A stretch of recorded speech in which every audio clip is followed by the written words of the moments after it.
Welcome to Scaling Impact, where we decode how entrepreneurs are harnessing the power of the UN Sustainable Development Goals to create remarkable and impactful businesses that drive transformation on a global and local human scale. We explore how sustainability is elevating our human consciousness and catalyzing us to create within constraints. We decipher why now is the biggest entrepreneurial opportunity since the dawn of industrialization and what leaders and entrepreneurs can do to harness the winds of change. I'm Anders Sorman-Nilsson, global futurist, EO Sydney Impact Champion and father, and your co-host with Lisa Andrews for Scaling Impact.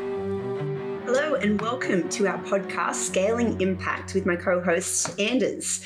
Our guest for today is Jahan Kalantar, and we are talking about SDG goal number 16, which is peace, justice, and strong institutions. Jahan is the head of litigation partner at Executive Legal, focusing mostly on mental health, human rights, criminal law, and commercial law. He's spoken at TEDx and is also a star on TikTok. Tune in as we explore Jahan's passion for this topic and scaling impact. Welcome, Jahan. Thank you so very much for having me. Oh, you're very welcome. So I've come up with a whole list of things to talk about today, which include violence, death, bullying, corruption, the world's biggest problems, and how we can solve them all. Are you ready? Yeah, look, 45 minutes. We'll have time to chat about less serious things too, I'm sure. Let's start with a little bit of your background and why you're passionate about the legal system. Yeah, so I'm a lawyer by trade. I practice as a litigator, and a litigator, for those who may not know what that is a lawyer who deals with disputes, things that need to be adjudicated either by a judge, a tribunal, by an assessor, where the parties can't solve the dispute between themselves. So I've been in the industry for a decade. I started life as a banker. It wasn't really for me. And then I kind of fell into the law. And when I first began in the law, I didn't really have any contacts. I didn't really sort of know what I wanted to do. And I kind of found my feet helping low socioeconomic communities, non-English speaking communities, First Nation Australians. And I found I loved it. I was good at it. I enjoyed it. And it was really wonderful to be able to give access to justice to a group that at the time was not receiving the level of support that they could have received. And so I just sort of found something I was very passionate about. And through that, I eventually established my own practice where we focus primarily in really high conflict litigation and also dealing with people who are having probably one of the worst experiences of their life, be that through a family law breakdown, a commercial dispute, or criminal accusations. And is that primarily in Australia? Yeah, so I would say the vast majority of my work is definitely within Australia, primarily even within New South Wales, which is the state I practice in, although I do a fair bit of work federally, in Brisbane, Victoria, etc., for divorces and matters that have a cross-jurisdictional component, but it's primarily Australia. And so can I ask how we fit into some of the contrast of the big world problems? And so, for example, we're just talking, there's 1 billion people without an identity. There's a lot of big challenges internationally. How do you see Australia fits into that? Well, Australia really is the lucky country in the sense that it is, we have such a high standard of living. We enjoy, a really bountiful economy. We have natural resources aplenty, but the flip side of that is the way that we treat some of our disenfranchised, the way that we treat some of the more marginalized people in our community is really bad.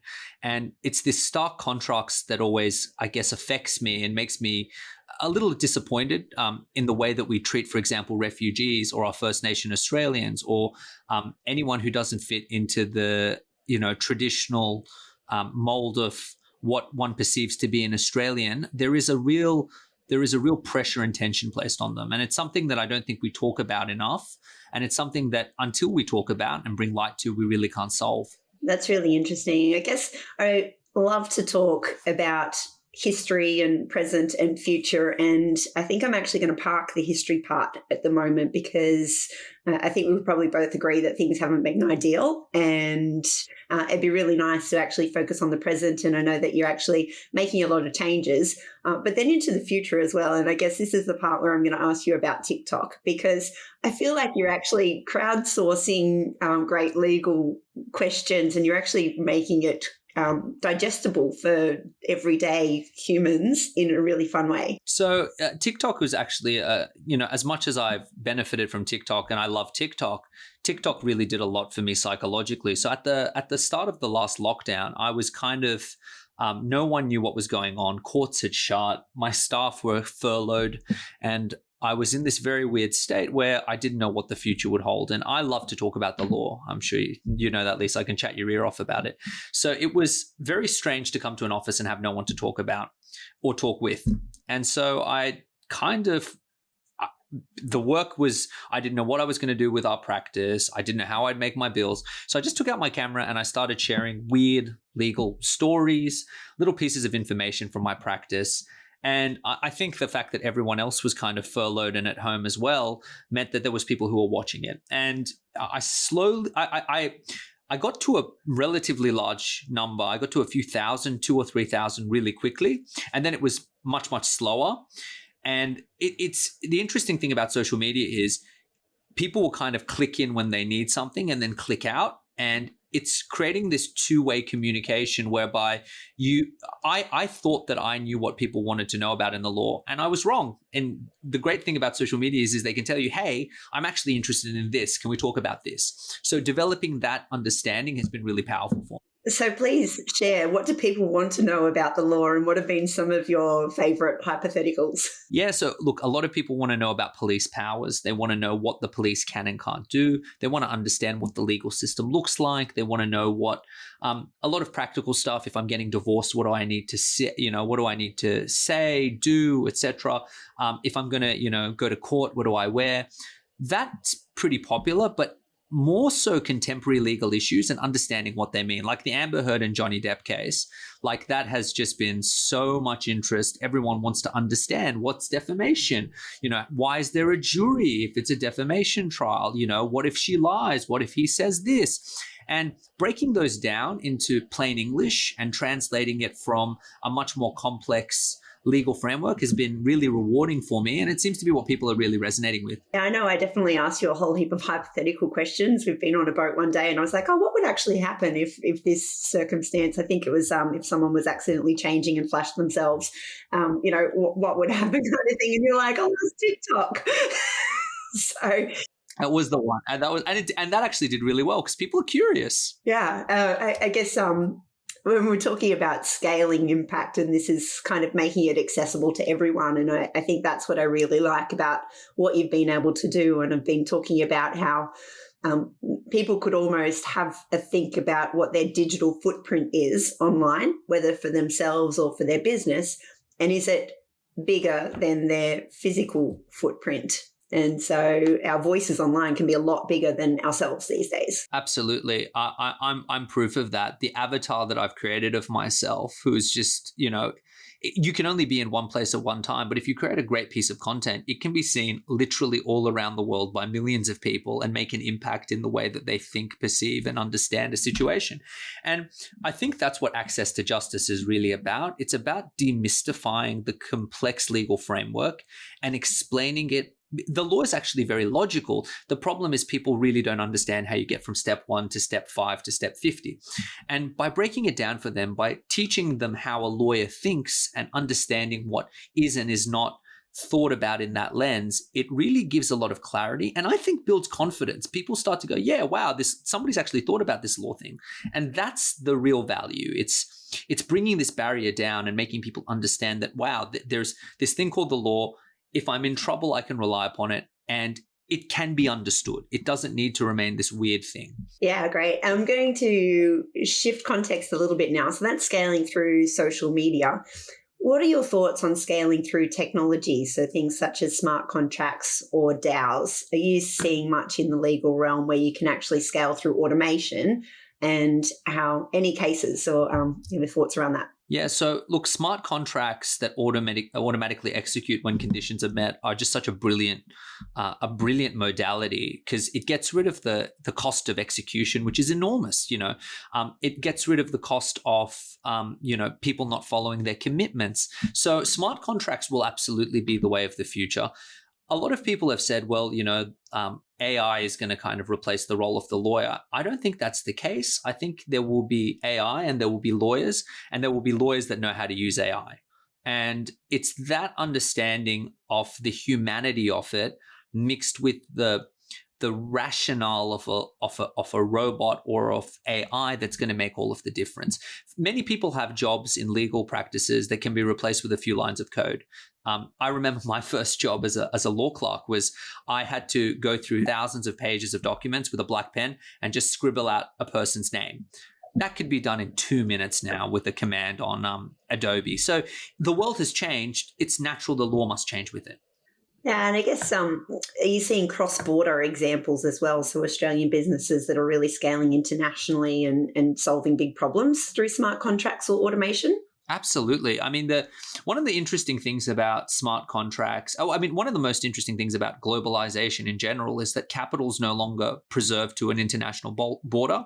So you can access funds in Dubai, in Germany, in France. If you're an Australian startup, you have access to that kind of money. You have access to that kind of network. You might have a solution that doesn't make sense in Australia, but makes a heck of a lot of sense in South Korea.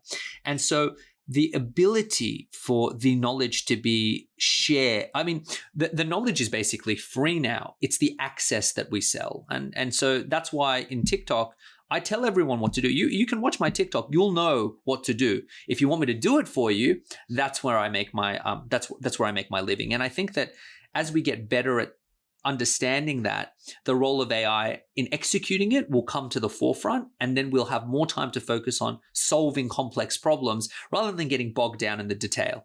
So can I ask your thoughts on human rights? Because I know you're well versed in SDGs and human rights. Human rights is a large topic, and I could talk about it till the cows come home. Internationally, I think that, look, let's begin with the positives, because there's absolute positives. The reality is that changes in technology has pulled billions of people out of absolute poverty. There are more people now who have access to a telephone than that has ever existed. People are accessing the internet. People are having opportunities to really move forward. Urbanization, which also brings with it a lot of downsides, has also brought with it a huge uplift in living standards for many of the world's poorest people. So that's something that we should applaud. But human rights are still a really live issue. People don't recognize that slavery, for example, right now there are more slaves in human history than there have ever been in the history of humanity, as an absolute number. We don't, for example, appreciate how difficult and stressful it is, the Manus Island Nauru offshoring process. Australia's human rights record is not a good one. Amnesty is pretty critical of us with very good reason. And if we're going to point our finger at other countries and say that you're not doing a good enough job, I think it's important that we at least do what we can to improve the standards for the people living in Australia. For our First Nation Australians, for our, for migrants to this country, for refugees to this country, for women, for any marginalized community or any community that's traditionally had less power. So it's a work in progress. I find it really interesting when you're talking about some of these challenges, in that my heart goes out and I want to do something about it. And I'm thinking about just different elections. And at the moment, whether it be a state or a federal election, I feel really challenged in that I don't know all the information, and I would really like to vote on policy and not popularity. And it was fascinating. I was reading the brochure that came out earlier in the year for one of our elections, and it was saying how to vote and how to fill in the boxes and whatnot. But there was absolutely nothing in this 3-page brochure to say how to find out about the policies of each person that's running. Is that something that you think we're relying on to be able to make changes in some of these situations? one of the reasons I would say that I've gained any popularity at all is that Australians in general have not been given the benefit of a substantial education in civics. And when I mean civics, understanding the role of government, understanding the role of courts, understanding voting and the Westminster system, what their representatives do and don't do, how two-party systems work, how first past the post versus preferential voting. And I talk a lot about that on my channel. I've been accused of being a lefty, which I probably am if one really looks at the political spectrum and the way that I think about things. But fundamentally, in Australian politics, if anyone has a good idea, the job of the other party is not to support that idea; it's to yell at them and tell them that their idea is bad. And so we have this toxicity where good ideas get shouted down purely because they came from the other side. It's very hard to find what the policies of each party are. You can go to their website and not be able to establish what their policies are because so many people are concerned with winning the popularity that they're not prepared to say, this is actually how we feel about this issue. And unfortunately, leadership requires a decisive vision. Sometimes if you want A, you cannot have B. It's impossible to reconcile those two. So you need to know which candidate's going to vote for A and which one's going to vote for B. That is something that really does concern me. And it's something that unfortunately I've seen more divisiveness, not less, which is what I thought would happen given the better access to information. That was a very comprehensive, great answer. And I think, looking at action as well, I'm always considering, what actions can we take around this? So I'm not sure clicking on everyone's website is going to be efficient, but maybe we can encourage people and continue to have these conversations and hope that they get better. I think that's right. I mean, look, it's very hard because they may even tell you my policy is A in one debate, and then they'll do a poll and then they'll realize policy A is not popular. And then the very next day they'll say, my policy is actually B. You misunderstood me when I said my policy was A. And so one of the things that I think would make a huge difference is if there was a study done actually, I believe at a university, where what they did was they said they took all the leadership positions in some sort of student organization and said, who's interested in this, this, and this? And if you said you're interested in it, your name went into a lottery and you were picked by chance, purely chance. Funnily enough, if you were selected by chance rather than popularity, they tended to be about 50% more efficient at the job. And that's because they weren't caught up in the politics of getting the job. They just were caught up in doing it to the best of their ability. And that's one of the things that surprises me. It really is sometimes a race to the bottom. It's not voting for who you like, but it's voting for who you like less. That's not how politics should be. So let's shift and I guess the role that businesses have at the moment and industries in this, because we've never had a better time in human history to be able to make a difference as a business.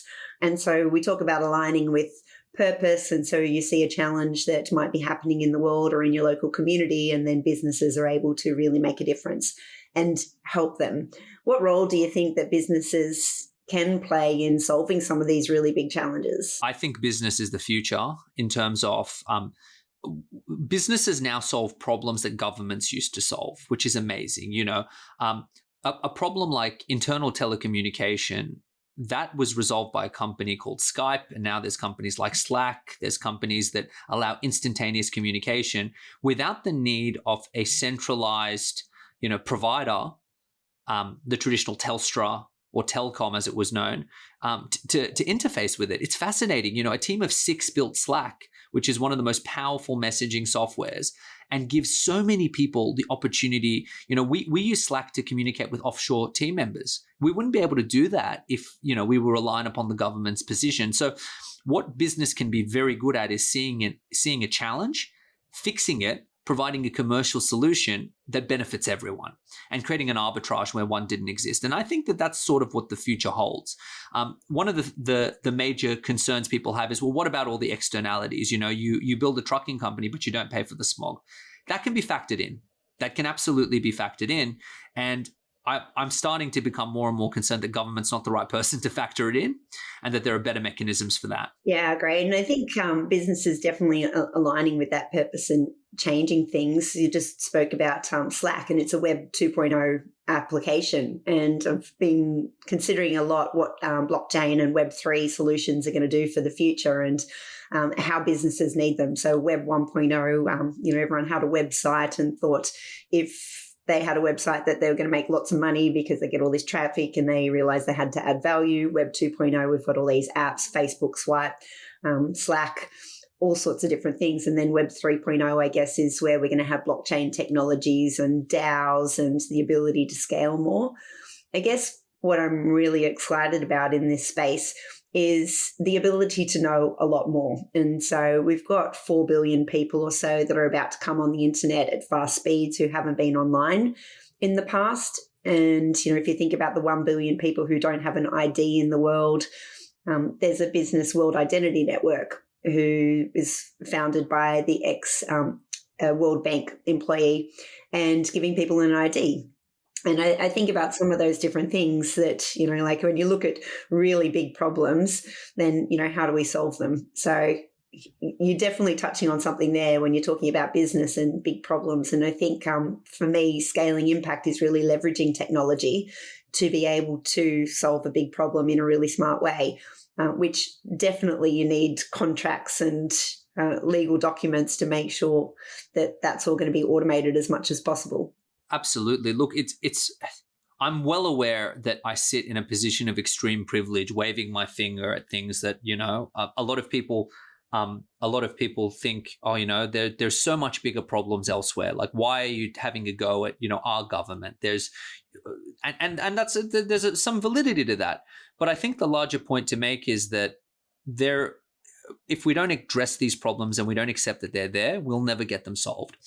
I think is Mr. Yunus, who started Grameen Bank, the first micro lender. He was a university professor with an economics degree who saw that there was a real need for small micro businesses to have loans. He put together what could only be described as a fund paid for primarily by himself. And through that, he created a bank which has lifted so many people out of poverty. So there doesn't necessarily need to be this driver of capitalism to destroy rather than uplift. I mean, that's always a possibility. And when you take it to the late stage era, you're creating value at the expense of long-term sustainability. But there are still quick wins. There are still things that are simple, easy to change that we just go, I can't believe I could live with that. Look at Google Maps. Look at many of the services offered by Google. These are relatively new things. A decade ago, they did not exist, but they've substantially increased the quality of life for so many people. And I think it's about finding those opportunities to see the world in a slightly different way that helps us utilize what we have in, 1 + 1 not equaling 2, but equaling 10,000. And are there any recommendations that you'd love to share with our listeners? Certainly. Look, I think that one of the most important things is, I guess, an understanding of how civics work. So one of the challenges people have is a real apathy. Well, I'll take it a step back. In Australia, because we have mandatory voting, we don't really have to go to any effort to get people to vote. So if people are voting, there's one of two reasons: one, because they have to, or one, because they want to. And so you find a lot of people who think, party A and party B are basically the same. It's important to help them understand, no, that's not the case. The parties are incredibly different, and having a robust opposition is actually good for democracy. You need two parties that are fairly evenly matched. You need independents in the middle there who can take a view based on what you think. And you need to understand that in a representative democracy, you own 0.0001% of one representative. And so it's important to make sure that representative matters. And I think that a lot of the apathy and a lot of the, cynicism, it doesn't help anyone. It's really important to understand that the decisions we make matter tremendously, and that understanding how the political landscape works will have a profound impact on all aspects of their life. So I urge political and legal education. Great way to do that is through TikTok, if you're so minded.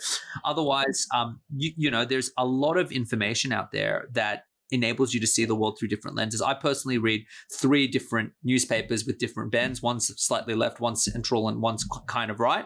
And I think by doing that, you kind of see, okay, this is how each side's sort of perceiving the world, and you get a pretty wholesome picture.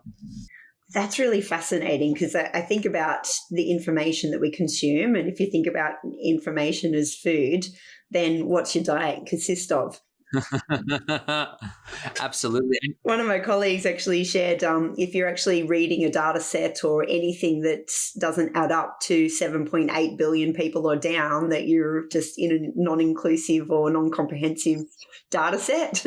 So I think you're onto something there. Well, I think the reality is that we all live in information bubbles. As search engines and other tools have gotten better, they give us what we want. So we start to see the world as an echo chamber of our beliefs. And it simply isn't the case. I, for one, was shocked when certain politicians were elected into power in certain places. And I realized that at that stage, man, my perception of reality doesn't accord with what reality actually is. Reality is not going to change. I need to change. And so it's becoming aware of that, becoming aware of your blind spot, the Johari window type situation of what you don't know and others know about you, and what you might know and others may not know. Yeah, fascinating. Can you share a little bit about your TEDx talk and your key message? I'll never forget. I had a meeting that was cancelled. I was just searching my emails, and TEDx had done like a blast out to everyone saying, "Hey, we've got this pitch night thing." And I was like, I've always wanted to give a TED talk because I really like. Part of my morning ritual is to become inspired. Usually I'll watch a TED talk or see something that really, gets me fired up. And I thought I'd love to give one, but I don't really know much about anything. And so I was thinking about what I do better than other people. And I realized I say sorry really well, because pretty much for years I'd show up to courts and say, my client messed up, here's why, and here's why they're sorry. And I get very good outcomes in those type of situations. I'm pretty good at pleading my case. So I did a very short 2 or 3 minute video about sorry and a formula that I use, which is why, because, and. So always say why you're sorry, talk about because the impact it had on someone, and how you'll change your behavior in the future. So I did that. I was selected to go pitch. I went to the pitch night. It went really well. And through the team at TED are amazing, and the curators and I, we really worked together to curate a really powerful talk. And